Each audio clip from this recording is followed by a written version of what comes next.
The latest Assassin's Creed introduces a lot of changes and new mechanics to the series. Some are just expansions on old ideas, but some are entirely unique and pretty exciting.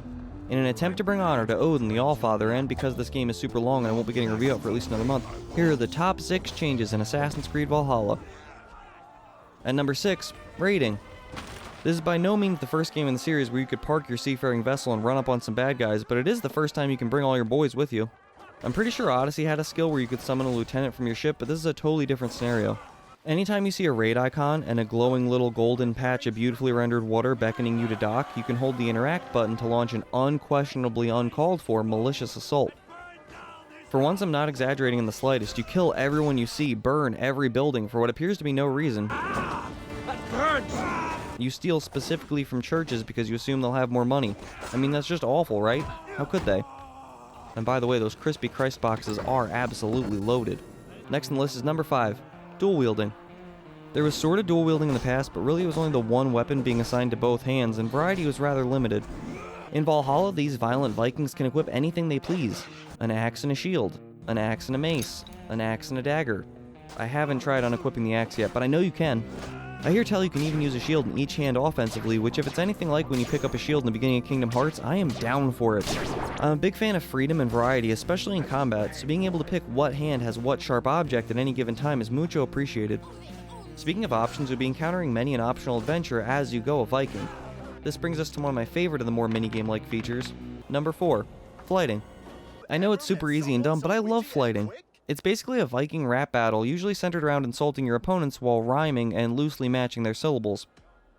For an open world game where you explore, gain new abilities, conquer new foes, and swing shiny swords, to have something this weird and specific is outstanding. I get if you don't want to stop doing all that other fun stuff to do this, there's already so much else to be done. But as for me, I'm participating in every virtual Viking poetry competition I possibly can in this life, and I refuse to be stopped. Oh Captain, my Captain, Carpe Diem, etc. A more gameplay specific change, and a pretty gosh darn important one, is number 3, Odins Sight. You can still press up on the D-pad to anamorph into a bird, but now in addition to our avian optical advantage, we can also click R3 to send out a helpful little pulse that highlights enemies within a certain radius. I might use this too often, but it's extremely helpful for finding treasure, drawing attention to an objective, or keeping you from being spotted by this dirtball in the other room. I would honestly prefer a return to the eagle vision of old, while retaining that option to warg into a raven and just see everything everywhere all the time. Now that would be Odins Sight. But no, this is cool too, and I like the ping. Second to last at number 2, the RPG skill tree. This progression system is beautiful. For an AC game, it's a bit weird, but if you look at AC Valhalla instead as an Assassin's Creed themed Nordic RPG, you'll realize that you need to stop seeing these branching constellation-like connections as a time sink and start seeing it all as the sphere grid from Final Fantasy X.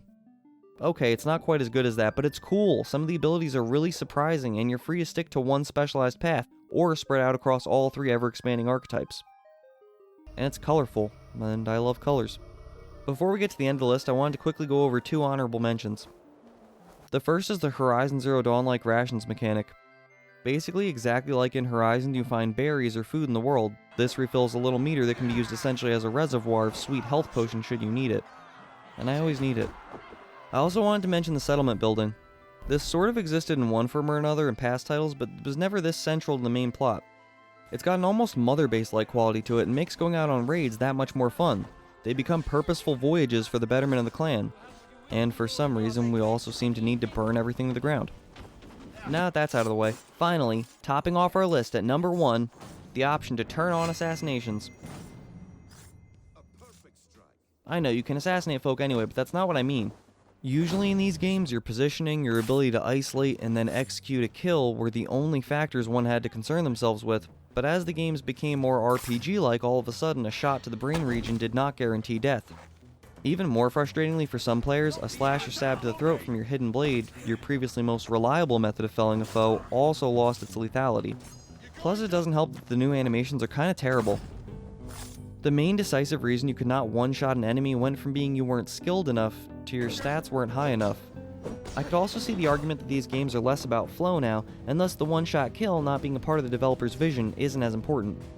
I personally kept the option off, mostly because they put this little disclaimer here saying this isn't how the game is intended to be experienced, and it made me feel bad. I just appreciate the option and that they're listening to what fans of the older generation want to see make a return. It's beautiful.